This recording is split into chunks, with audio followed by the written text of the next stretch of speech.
Hello everyone, welcome back to the channel. मेरा नाम अंजलि राठौड़ है और अगर आप एसक्यूएल को बेसिक से एडवांस लेवल तक सीखना चाहते हो तो आप बिल्कुल सही जगह पे हो। इस प्लेलिस्ट में हम स्टार्ट करेंगे बेसिक से और धीरे धीरे हम बढ़ते जाएंगे एडवांस तक, ताकि आप लोगों को कोई भी कंफ्यूजन ना हो, आपके कंसेप्ट सभी क्लियर हो। तो चलिए अब हम स्टार्ट करते हैं। अगर आपको कोई भी कंफ्यूजन है और कोई भी आपको डाउट्स है तो आप कमेंट सेक्शन में पूछ सकते हो। हम आपके सभी डाउट्स को सॉल्व करेंगे। तो अगर हम देखें तो real companies direct SQL queries use नहीं करती। वो यूज करती है स्टोर प्रोसीजर और एपीआईज। इस वीडियो में हम देखेंगे स्टोर प्रोसीजर क्या होता है, एपीआई डेटाबेस से कैसे कनेक्ट होते हैं और रियल एप्स का complete flow. So real world application में फ्लो कुछ ऐसा होता है। फर्स्ट होता है हमारा फ्रंट एंड, देन हमारा आता है एपीआई, देन हमारा होता है एसक्यूएल सर्वर, एंड देन हमारा होता है रिस्पॉन्स। सो यहाँ पे क्या होता है, एपीआई क्या करता है, एपीआई रिक्वेस्ट भेजता है एंड देन क्या होता है, बैकएंड एसक्यूएल को एग्जीक्यूट करता है एंड फिर हमारा जो होता है रिजल्ट शो होता है। अगर हम बोले तो हमारा रिजल्ट क्या होता है, रिटर्न होता है। अब हम एक एग्जांपल देखते हैं। यहाँ पे हमने क्रिएट डेटाबेस किया है स्टूडेंट डीबी एंड फिर देन हमने क्रिएट किया है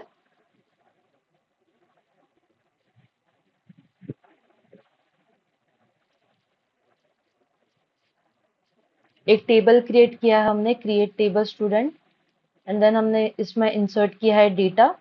अब हमारे पास डेटाबेस रेडी है, ठीक है। अब हम क्या करते हैं, इस डेटाबेस को यूज करते हैं।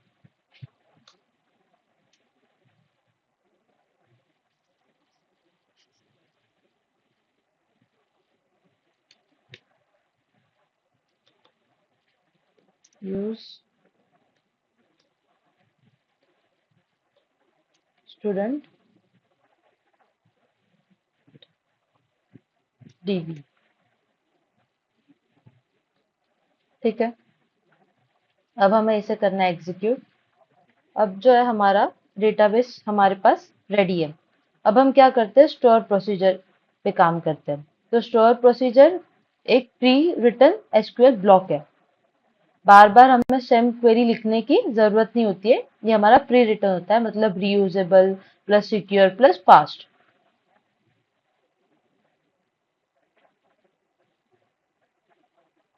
स्टोर प्रोसीजर क्या है हमारी, एक प्री रिटन एसक्यूएल ब्लॉक है।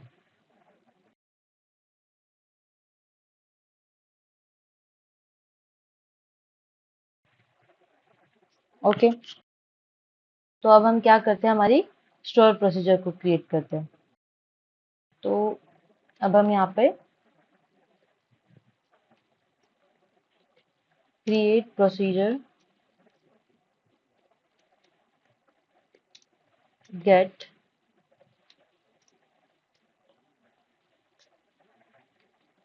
Students as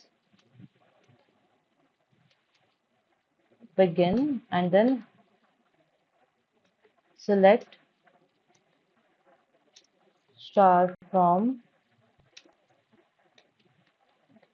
student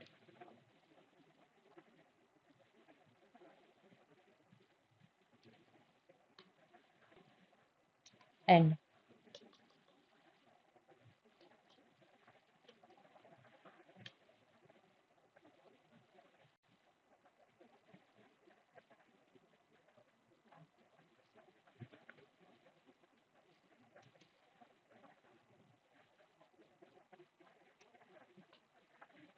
Go, and here we'll end this and it would go.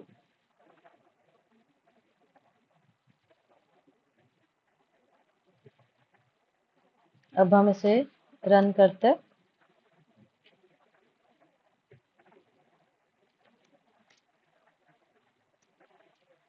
Get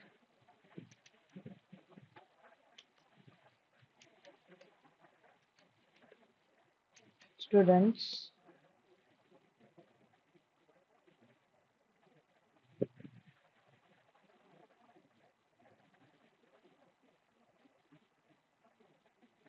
Okay, so he is saying that could not find gets procedure. Okay,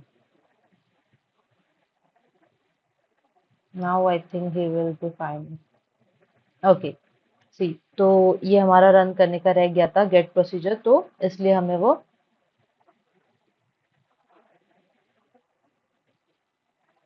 अभी हमने अभी run किया तो अभी हमें output दिख रहा है। तो जो हमारा गेट प्रोसीजर, ये जो हमारा गेट प्रोसीजर है वो ऐसे एग्जीक्यूट होता है। तो इस प्रोसीजर ने हमें क्या किया, इसने हमें हमारे स्टूडेंट टेबल का डेटा रिटर्न किया है एग्जीक्यूट प्रोसीजर करने के बाद, और ये हमारा आउटपुट भी शो हुआ है। तो देखो, बिना फुल क्वेरी लिखे हमारा जो डेटा है वो आ गया। ठीक है, अब प्रोसीजर विथ हम क्या देखेंगे, पैरामीटर्स देखेंगे। अब हम डायनेमिक प्रोसीजर बनाते हैं। तो यहीं पे हम चेंजेस करेंगे, create procedure get student by ID, okay, and at the rate ID int as begin select star from student where, and we'll put some where id equals to at the rate id, okay, and end,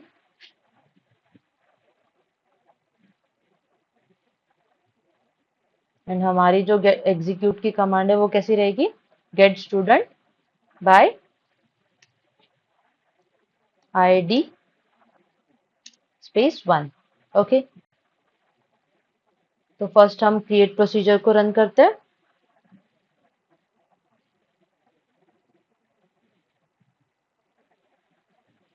and then हम करते हैं इसे execute procedure को। तो हमें फिर से क्या शो हुआ, हमारा जो स्पेसिफिक स्टूडेंट फेच हुआ है। हमने अभी स्पेसिफिक स्टूडेंट कैसे फेच किया है, आईडी से। हमने यहाँ पे आईडी 1 डिफाइन किया था, ओके। तो गाइस, आई होप आपको वीडियो पसंद आया होगा। अगर आपको वीडियो पसंद आया तो do like and subscribe to our channel. और अगर आपको आपके टेक स्किल्स को स्केल अप करना है तो हमारी वेबसाइट लर्न प्रोफेशनल पे डू विजिट। आपको लिंक डिस्क्रिप्शन में मिल जाएगी। Thank you for watching.